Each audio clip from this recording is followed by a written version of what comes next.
Hay cosas en la vida que una acepta sin cuestionar, simplemente porque ama. Yo pasé 42 años casada con un hombre que nunca, ni una sola vez, me dejó verlo completamente desnudo. Ni siquiera en nuestra primera noche de casados. Me llamo Rosa, tengo 61 años, y hoy voy a contarles algo que guardé en silencio durante décadas. Algo que me avergonzaba admitir, incluso ante mí misma, porque cuando descubrí la verdad, todo lo que creí conocer de mi matrimonio se derrumbó como un castillo de naipes. Conocí a Ernesto en 1979, en una fiesta de pueblo. Yo tenía apenas 19 años y trabajaba ayudando a mi madre en la casa de una familia adinerada de Buenos Aires. Él era mecánico, tenía 23 años, manos grandes y callosas, y una sonrisa que me hacía sentir como si el mundo se detuviera por un instante.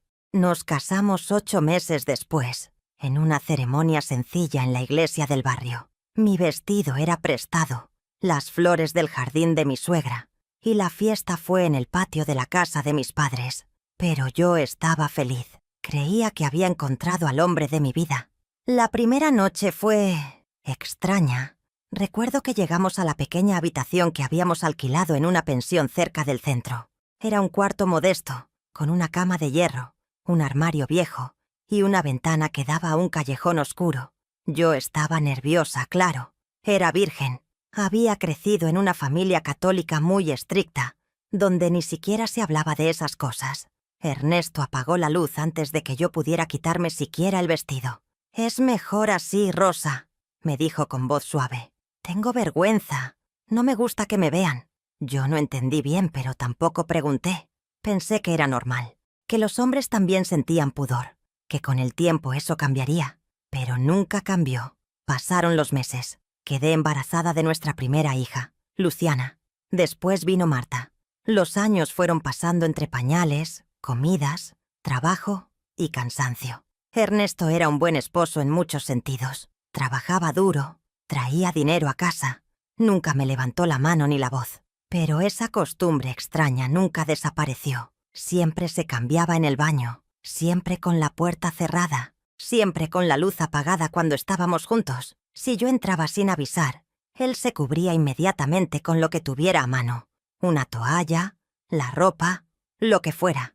Al principio intenté hablar del tema. «Ernesto, ¿por qué te escondes tanto de mí? Somos marido y mujer». Él me miraba con esos ojos oscuros, siempre serios, y respondía lo mismo. «Rosa, por favor, es mi manera de ser. No insistas». Y yo dejaba de insistir, porque así me habían enseñado, que una buena esposa no presiona, no cuestiona, no invade, que el amor es paciencia, que con el tiempo todo se acomoda. Pero había algo en mí, algo pequeño y persistente, que siempre me hacía sentir rechazada, como si hubiera una parte de mi esposo que jamás conocería, como si yo no fuera suficiente para que él confiara plenamente en mí. Los años siguieron su curso. Nacieron los nietos, primero el hijo de Luciana, después las mellizas de Marta. La casa siempre estaba llena de risas, de gritos, de olor a comida casera. Ernesto jugaba con los chicos, los alzaba en brazos, les enseñaba a arreglar bicicletas en el patio. Todo parecía normal, todo parecía perfecto, pero yo seguía durmiendo cada noche con un hombre que no me dejaba verlo. Y aunque me había acostumbrado, aunque ya no preguntaba, esa pequeña herida nunca cicatrizó del todo, hasta que llegó aquel día de mayo del año pasado. Ernesto había salido temprano a hacer un trabajo en el taller de un amigo. Yo me quedé en casa limpiando.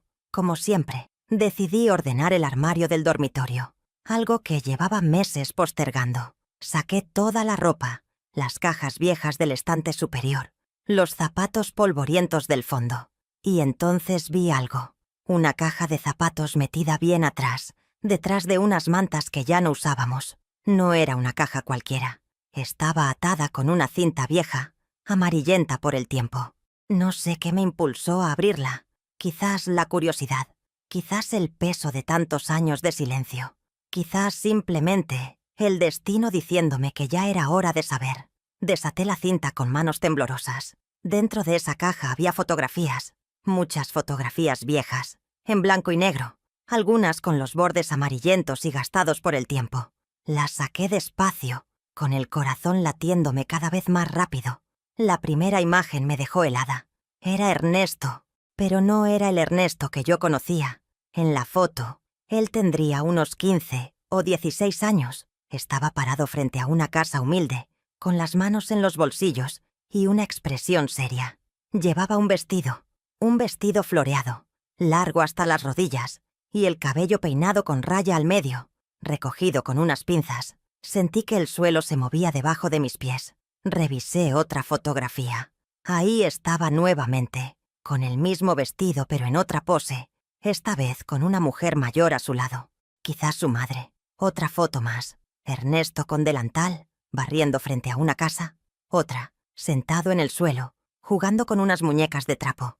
Mis manos temblaban tanto que casi dejó caer la caja. Seguí revisando una tras otra. Todas eran del mismo período. Todas mostraban a mi esposo, vestido como una niña. Había una donde estaba ayudando a lavar ropa en un tanque de cemento. Otra donde sostenía un bebé en brazos. Y una más donde estaba parado frente a un espejo, mirándose con una expresión que no pude descifrar. ¿Tristeza?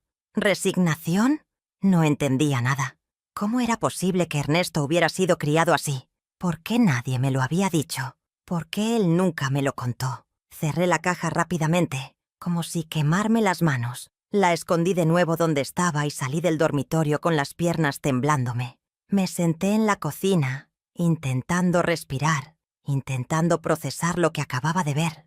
Durante el resto del día no pude hacer nada más que darle vueltas al asunto. Preparé el almuerzo sin saber qué estaba cocinando.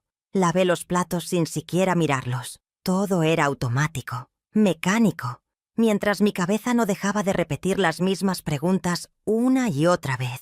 Cuando Ernesto llegó esa tarde, yo estaba sentada en el sillón de la sala. Él entró silbando. Como siempre, se sacó las botas en la entrada y me saludó con un beso en la frente. «¿Qué tal tu día, Rosa?» No respondí de inmediato. Lo miré fijamente. Intenté encontrar en su rostro alguna señal, alguna pista de lo que había descubierto. Pero él seguía siendo el mismo Ernesto de siempre. Tranquilo, sereno, con esa expresión cansada de quien trabajó todo el día. «Bien», dije finalmente, aunque mi voz sonaba extraña hasta para mí misma. Esa noche casi no dormí. Él se quedó dormido a mi lado, roncando suavemente como todas las noches, mientras yo permanecía despierta mirando el techo. Sentía que estaba acostada junto a un desconocido, alguien cuya vida entera había sido un misterio para mí. Pasaron 3 días antes de que me atreviera a hablar. No podía más. La ansiedad me estaba consumiendo por dentro. Necesitaba saber la verdad, aunque me doliera, aunque cambiara todo entre nosotros. Fue un jueves por la tarde. Ernesto estaba en el patio arreglando una bicicleta de uno de los nietos. Yo salí con 2 tazas de mate y me senté en una silla de plástico a su lado. «Ernesto», dije con voz firme, «necesito que hablemos». Él levantó la vista, sorprendido por mi tono. «¿Pasó algo?» Respiré hondo. Sentí que si no lo decía en ese momento, nunca más tendría el valor. Encontré una caja en el armario, con fotografías viejas. Ernesto dejó de mover las manos. Se quedó completamente inmóvil, como una estatua de piedra. Su rostro palideció en cuestión de segundos. «¿Qué fotografías?», preguntó, aunque ya sabía perfectamente de qué le estaba hablando. «¿De cuándo eras joven? Vestido como una niña». El silencio que siguió fue abrumador. Él bajó la mirada y apretó la llave inglesa con tanta fuerza que sus nudillos se pusieron blancos. «No tenías derecho a revisar mis cosas», dijo finalmente, con voz baja pero tensa.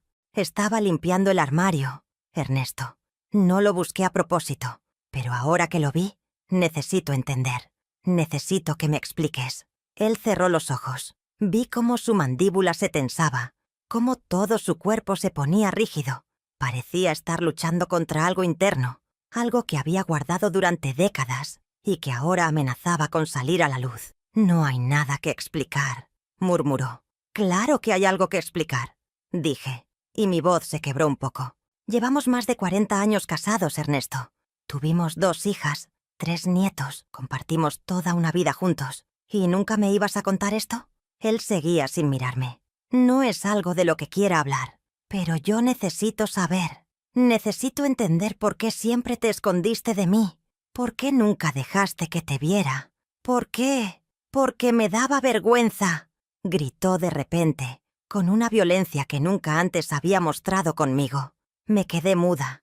Él se levantó bruscamente, tirando la herramienta al suelo, y caminó unos pasos, alejándose de mí. Tenía las manos en la cabeza, los hombros temblando. Me daba vergüenza, Rosa. ¿Entiendes? Me daba vergüenza que me vieras y recordaras esas fotos, esa vida, esa humillación. Su voz se quebró en la última palabra. Y yo, por primera vez en todos esos años, comprendí que el silencio de mi esposo no había sido frialdad ni desconfianza. Había sido dolor. Un dolor tan profundo que ni siquiera el tiempo había logrado curarlo. Me levanté despacio y caminé hacia él. Quise tocarlo, ponerle una mano en el hombro, pero él se apartó bruscamente. No, Rosa, no me toques ahora. Ernesto, por favor. ¿No entiendes?, gritó dándose vuelta para mirarme. Sus ojos estaban rojos, brillantes. Nunca lo había visto así. No entiendes lo que fue vivir eso. No entiendes lo que significó para mí. Me quedé parada ahí, sin saber qué decir. Solo lo miré, esperando que continuara. Y después de un largo silencio, finalmente lo hizo. Mi padre murió cuando yo tenía 5 años. Comenzó con voz temblorosa. Un accidente en la fábrica donde trabajaba. Mi madre quedó sola con 3 hijos. Mi hermano mayor, yo, y mi hermana menor que apenas tenía 1 año. Hizo una pausa, como si cada palabra le costara un esfuerzo tremendo. Mi madre no sabía leer ni escribir. No tenía oficio. Lo único que sabía hacer era limpiar casas y lavar ropa ajena. Pero con 3 bocas que alimentar, no alcanzaba. Mi hermano mayor, que tenía 10 años, empezó a trabajar vendiendo diarios en la calle. Yo también quería ayudar, pero mi madre decía que era muy chico todavía. Se sentó en el escalón del patio, con la mirada perdida en algún punto del suelo. Un día mi madre consiguió trabajo en la casa de una familia rica. Era un matrimonio mayor sin hijos. Les hacía falta alguien que limpiara, cocinara, lavara. Y la señora le dijo que si traía a alguna hija para ayudarla, le pagaría un poco más. Sentí un nudo formándose en mi garganta. Pero mi madre no tenía una hija grande, continuó Ernesto. Solo tenía a mi hermana, que era un bebé. Entonces su voz se quebró. Entonces me vistió a mí. Las lágrimas comenzaron a rodar por sus mejillas, aunque él no hizo ningún esfuerzo por secarlas. Me cortó el pelo con raya al medio. Me puso un vestido viejo que había sido de una prima y me llevó a esa casa diciendo que yo era su hija Rosa. Sí, Rosa. Me puso tu mismo nombre. Sentí como si alguien me hubiera dado un golpe en el pecho. ¿Por qué? ¿Por qué ese nombre?, apenas pude preguntar. No lo sé. Quizás porque sonaba común. Quizás porque fue lo primero que se le ocurrió. Nunca me lo explicó. Ernesto se limpió la cara con el dorso de la mano. Al principio pensé que sería solo por un día, pero pasó una semana, después un mes, después un año, y después ya eran casi 10 años de mi vida. 10 años, repetí en un susurro. 10 años, Rosa. Desde los 5 hasta los 15. Todos los días me levantaba temprano, me vestía con esas ropas que odiaba y me iba con mi madre a esa casa. Limpiaba pisos, lavaba platos, ayudaba en la cocina. Los señores me trataban bien, pero siempre como si fuera una niña. Me hablaban suave, me enseñaban a bordar, me regalaban muñecas en Navidad. Negó con la cabeza, con una expresión de dolor indescriptible. Yo no podía decir nada. Sabía que si lo hacía, mi madre perdería el trabajo. Sabía que sin ese dinero no comeríamos. Mi hermano seguía trabajando en la calle, pero no alcanzaba. Necesitábamos ese sueldo extra. Así que me callé. Me tragué todo. Actué como si fuera normal. ¿Y en el barrio? ¿Nadie se daba cuenta? Vivíamos lejos de donde trabajábamos. En el barrio, yo era Ernesto. Salía a jugar al fútbol con los otros chicos cuando podía. Me peleaba, me ensuciaba. Pero en esa casa, era Rosa. Se quedó en silencio un momento, respirando agitadamente, hasta que un día, cuando tenía 14 años, un compañero de la escuela me vio. Íbamos en un tranvía, volviendo del trabajo. Yo llevaba puesto el vestido, el pañuelo en la cabeza. Él me reconoció. Me miró fijo, con los ojos muy abiertos, sin poder creerlo. Ernesto cerró los ojos con fuerza. Al día siguiente toda la escuela lo sabía. Los chicos me esperaron a la salida. Me empujaron, me insultaron, me escupieron, me llamaron de todo. Marica, degenerado, enfermo. Dios mío, susurré. Dejé la escuela esa misma semana. Ya no podía soportarlo. Mi madre me sacó de ese trabajo también, pero el daño ya estaba hecho. Durante años, cada vez que salía a la calle, sentía que todos me miraban, que todos sabían, que todos se burlaban de mí. Se tapó la cara con las manos. Por eso nunca quise que me vieras desnudo, Rosa. Porque cada vez que alguien me miraba el cuerpo, sentía que volvía a ser ese niño vestido de niña. Sentía que me estaban humillando otra vez, que me estaban quitando lo poco de hombre que había logrado construir. Sentí las lágrimas corriendo por mis propias mejillas. Todos esos años creyendo que era desconfianza, que era frialdad, que era falta de amor. Y en realidad había sido vergüenza, dolor, trauma. Ernesto, dije con voz rota, ¿por qué nunca me lo contaste? Él levantó la vista hacia mí. Porque tenía miedo de que me miraras diferente, de que dejaras de verme como un hombre, de que me despreciaras. Nunca, nunca te hubiera despreciado. No lo sabía, dijo con tristeza. No sabía cómo ibas a reaccionar, así que preferí guardar silencio. Pensé que si nadie más lo sabía, podría olvidarlo, podría dejarlo en el pasado. Me senté a su lado en el escalón. Esta vez no intenté tocarlo, solo me quedé ahí, a su lado, en silencio. «Pero nunca lo olvidaste», dije finalmente. «No, nunca. Todas las noches al acostarme, recordaba esos días. Recordaba la vergüenza, el miedo, la rabia. Y cada vez que tú intentabas acercarte más, cada vez que querías verme, sentía que todo eso volvía. Nos quedamos así, sentados uno al lado del otro, durante lo que pareció una eternidad. El sol comenzaba a esconderse detrás de las casas del barrio. Las sombras se alargaban sobre el patio y el aire se volvía más fresco. Pero ninguno de los dos se movió. ¿Tu madre sabía cuánto te afectó todo eso?, pregunté en voz baja. Ernesto suspiró profundamente. Ella murió cuando yo tenía 20 años. Nunca hablamos del tema. Creo que ella también se avergonzaba.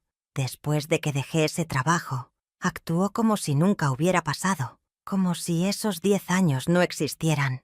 ¿Y tus hermanos? Mi hermano se fue del país cuando era joven. Se fue a trabajar a Chile y nunca más volvimos a tener mucho contacto. Mi hermana, ella era muy chica, no se acuerda de nada.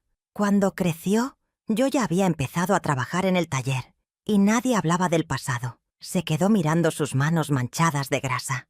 Durante años intenté ser el hombre más hombre posible. Trabajaba en el taller con los autos, jugaba al fútbol los domingos, tomaba cerveza con los muchachos. Todo para demostrar que yo era normal, que no era eso que me habían obligado a ser.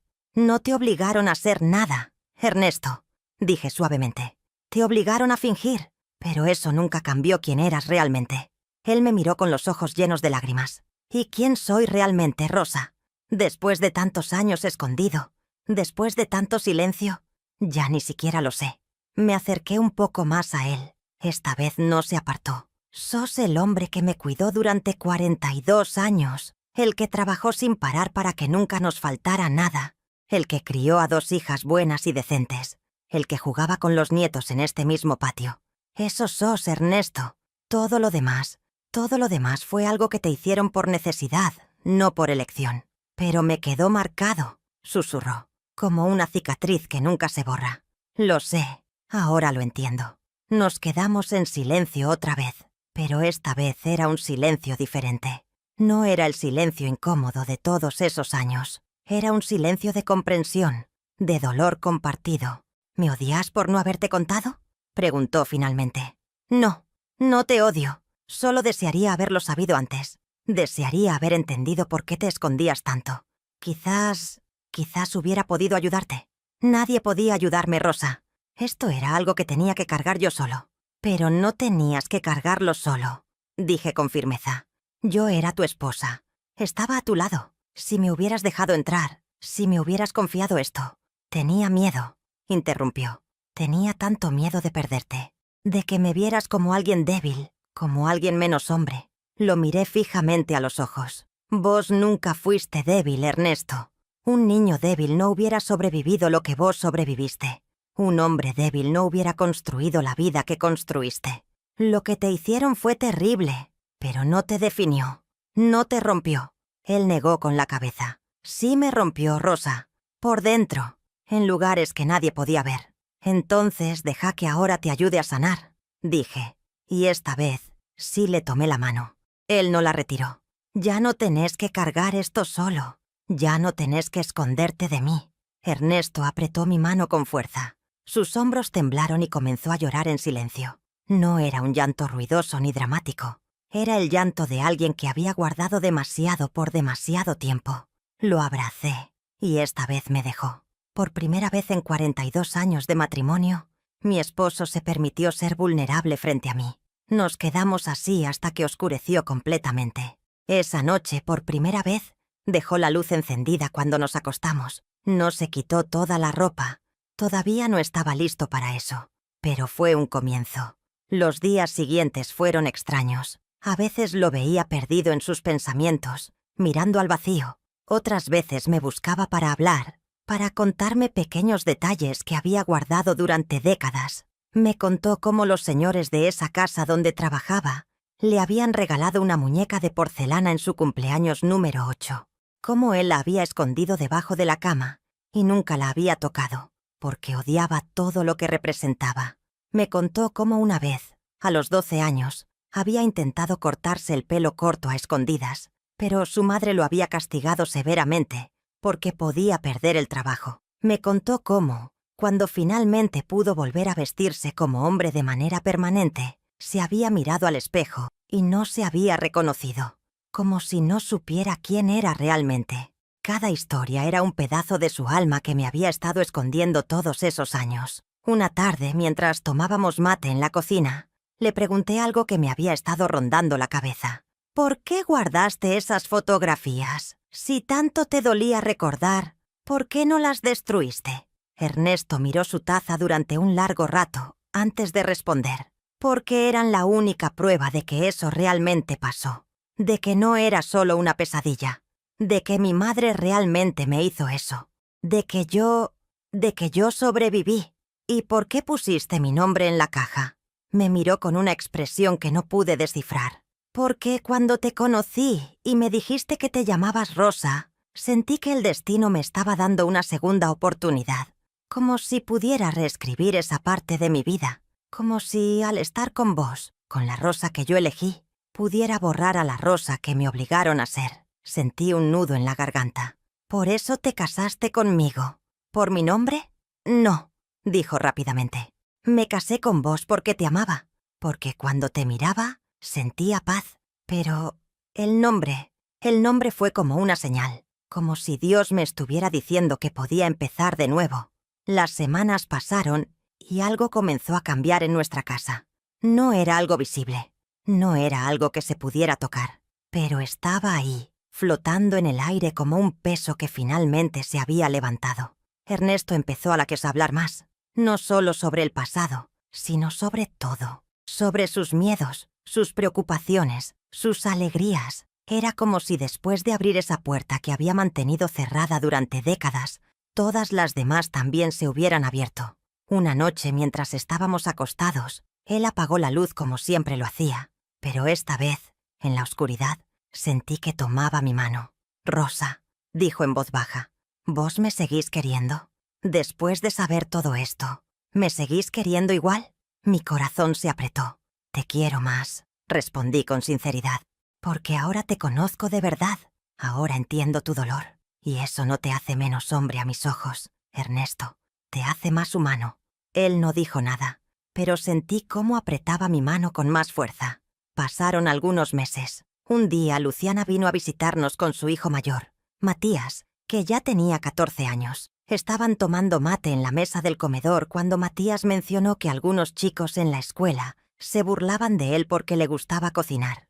«Me dicen que eso es de nenas», dijo el chico con tristeza, «que los hombres de verdad no se meten en la cocina». Vi cómo Ernesto se tensó en su silla. Dejó la taza sobre la mesa y miró fijamente a su nieto. «Matías», dijo con voz firme pero cariñosa, déjame contarte algo. Y ahí, frente a nuestra hija y nuestro nieto, Ernesto contó su historia por primera vez. No con todos los detalles, pero sí con lo esencial. Les contó cómo lo habían obligado a hacer cosas que no quería, cómo lo habían humillado y cómo había cargado esa vergüenza durante toda su vida. Por mucho tiempo creí que hacer cosas que la gente consideraba de mujeres me hacía menos hombre, dijo Ernesto. Pero estaba equivocado. Lo que me hacía menos hombre era esconderme, era tener miedo de ser yo mismo, era dejar que la opinión de otros valiera más que mi propia verdad. Luciana tenía los ojos llenos de lágrimas. Matías miraba a su abuelo con una mezcla de asombro y respeto. «Así que si te gusta cocinar», continuó Ernesto, «cocinás. Y si alguien te dice algo, les decís que tu abuelo te enseñó que un hombre de verdad es el que tiene el valor de ser quien es, sin importar lo que piensen los demás». Matías asintió, limpiándose discretamente los ojos. Después de que se fueron, le pregunté a Ernesto cómo se sentía. «Asustado», admitió, «pero también liberado, como si finalmente pudiera respirar». «¿Vas a contarle a Marta también?» «Sí, ya es hora de que mis hijas sepan quién fue realmente su padre. No el que fingí ser, sino el que sobrevivió». Y así lo hizo. Unos días después llamó a nuestras 2 hijas y les contó toda la historia. Hubo lágrimas, hubo abrazos, hubo preguntas, pero sobre todo, hubo amor. «Papá», le dijo Marta, «¿por qué nunca nos contaste? Nosotras te hubiéramos entendido». «Porque tenía miedo de decepcionarlas», respondió Ernesto con voz quebrada. Quería ser el padre perfecto, el hombre fuerte que las protegía, y pensaba que si sabían esto, dejarían de verme así. «Sos el mejor padre que pudimos haber tenido», dijo Luciana abrazándolo. «Y nada de lo que nos contaste cambia eso».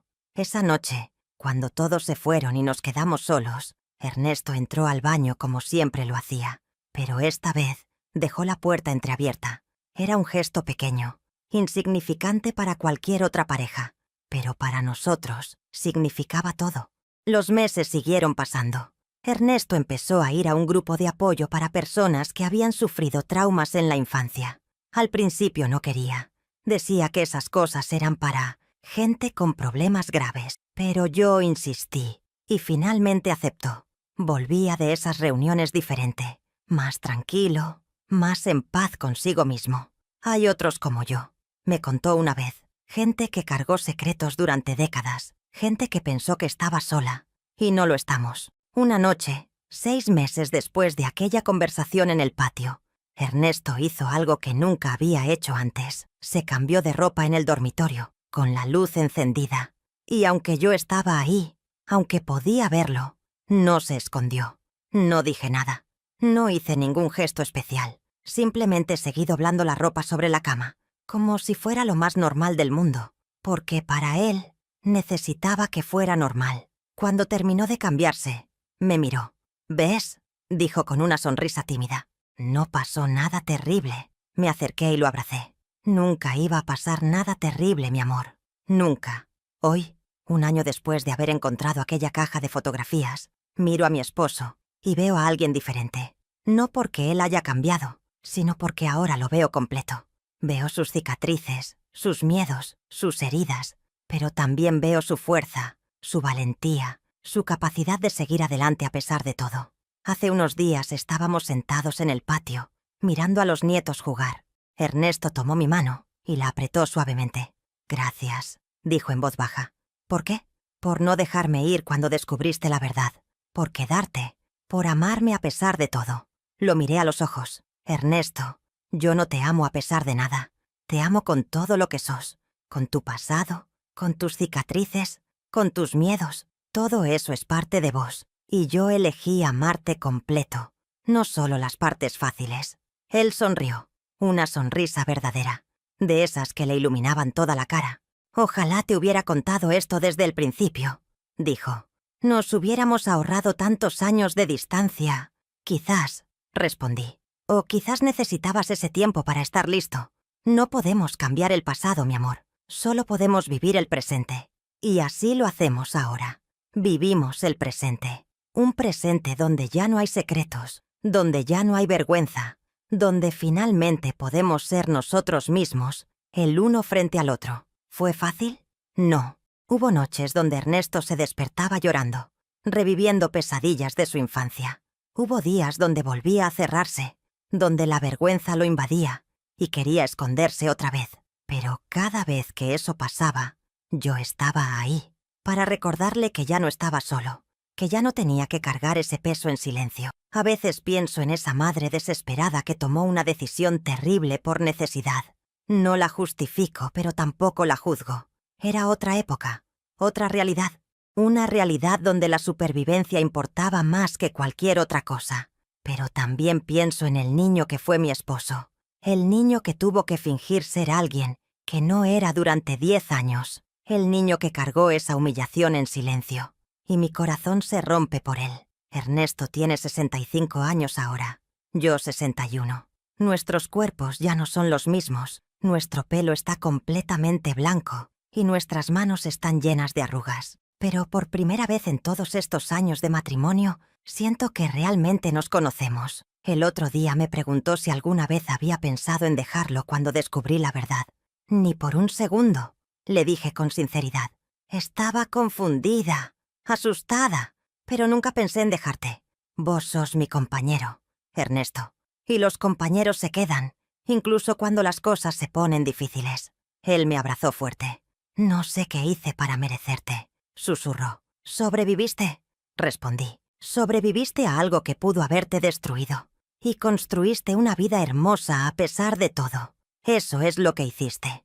Hoy les cuento esta historia, no para buscar lástima, ni para juzgar a nadie. La cuento porque sé que en algún lugar hay alguien cargando un secreto. Alguien que tiene miedo de que lo vean realmente. Alguien que piensa que si su pareja, sus hijos o sus amigos supieran la verdad, dejarían de quererlo. Y quiero que sepan algo. Los secretos nos enferman. Nos alejan de las personas que amamos. Nos hacen vivir en una cárcel invisible, donde somos los únicos prisioneros. Pero también quiero que sepan que nunca es tarde para soltar ese peso. Nunca es tarde para ser honesto. Nunca es tarde para permitir que alguien nos vea tal como somos. Mi esposo esperó 42 años para contarme su verdad. Y aunque desearía haberla sabido antes, estoy agradecida de que finalmente tuvo el valor de compartirla conmigo. Porque ahora, en estos últimos años que nos quedan juntos, podemos ser completamente nosotros mismos, sin máscaras, sin vergüenza, sin secretos. Y eso vale más que cualquier cosa. Si alguna vez viviste algo parecido, si cargas un secreto que te pesa, si sentís que no podés ser vos mismo con las personas que amás, te pido que lo pienses 2 veces.